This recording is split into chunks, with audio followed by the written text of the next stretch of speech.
উনার শুধু টাকা চাই, উনি চুরি করবেন, উনি উনার লোকেরা চুরি করবেন। আপনি দেখলেন না একটা জেলার নেতা তাকে খুন করা হলো শুধু চুরির জন্য, ঘরেন তোয়ারির রোজগার বন্ধ হয়েছে তাই। এর আগে বহরমপুরের সত্যেন চৌধুরীকে মেরেছিল প্রমোটাররা, তার বিচার হয়নি। পানিহাটির কাউন্সিলরকে মেরেছে, তার বিচার হয়নি। তপন কান্দুকে মেরেছে, তার বিচার হয়নি। পশ্চিম বাংলায় মমতা ব্যানার্জি চান টাকা দেবেন, ওনার হাতে কেউ টাকা দেওয়ার প্রশ্ন নেই।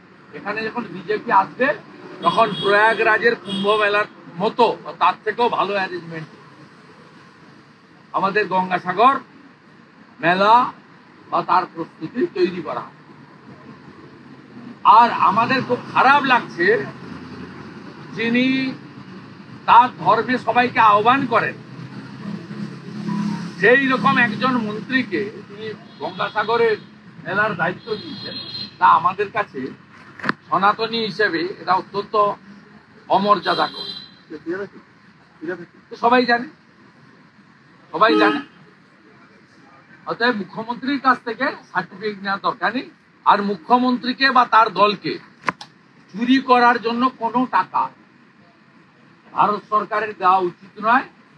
এবং এ ব্যাপারে লোকসভার উইন্টার সেশনে সুদীপ বন্দ্যোপাধ্যায়, সৌগত রায়রা যখন তুলেছিলেন যে হ্যাঁ চুরি হয়েছে মানরেগাতে, যেখানে যেখানে চুরি হয়েছে ওই জায়গাগুলো বাদ দিয়ে বাকিটা দেওয়া হোক, তখন ওনারা চুরি স্বীকার করেছেন পার্লামেন্টের ফ্লোরে। তার উত্তরে অর্থমন্ত্রী নির্মলা সীতারামন যা বলেছেন আপনারা শুনেছেন, যে চুরি যারা করেছে তাদেরকে অ্যাকশন, লিগ্যাল অ্যাকশন। আর চুরি যাওয়া গরিব মানুষের টাকা আগে উসুল করতে হবে, ট্রেজারিতে ফেরাতে হবে, তারপরে এসব। দাদা, সেবাশ্রয় কি কোনো সমান্তরাল স্বাস্থ্য ব্যবস্থা হয়ে যাচ্ছে? ডায়মন্ড হারবারের সেবাশ্রয় কোন সমান্তরাল স্বাস্থ্য ব্যবস্থা বা পৃথক? পিসিকে জিজ্ঞেস করুন না, আমাকে জিজ্ঞেস করছে।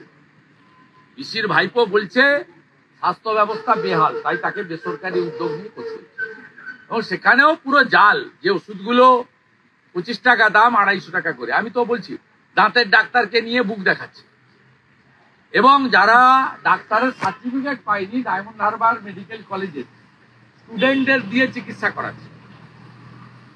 একটা রুগীরও যদি ভুলভাল চিকিৎসা হয় তার দায়িত্ব নিতে হবে যারা করাচ্ছে, স্টুডেন্টদের দিয়ে করাচ্ছে। আপনাদের তো ওখানে যাওয়ার সুযোগ নেই এবং এগুলো তোলারও সুযোগ নেই।